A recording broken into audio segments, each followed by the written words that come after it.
Land mark solutions Kurnool అండి. ఇది వచ్చేసి మ్యాక్బుక్ ప్రో అనమాట. A1398 మోడల్ వస్తుంది. i7 ప్రాసెసర్ వస్తుందండి. 16 GB ర్యామ్తో ఉంటుంది.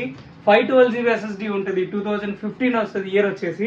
అండ్ దీని సైజ్ కూడా 15 inches ఉంటుందండి. రెటీనా స్క్రీన్ వస్తుంది అండ్ బ్యాక్ లైటింగ్ కీబోర్డ్తో ఉంటుంది. వెరీ వెరీ గుడ్ మోడల్, అందరి ఫేవరెట్ మోడల్ కూడా ఇది. ఇప్పుడు వచ్చేసి మనం దీన్ని విత్ న్యూ అడాప్టర్తో అండ్ మనం చెప్పిన అన్ని ఆఫర్స్తో కలిపి ఇస్తామండి. Very very good price compare to anywhere అనమాట. చాలా చాలా మంచి ప్రోడక్ట్ ఇది, అందరి ఫేవరెట్ మోడల్ కూడా. మీకు ఏదైనా రిక్వైర్మెంట్ ఉంటే మాత్రం కమెంట్ చేయండి. Thank you so much.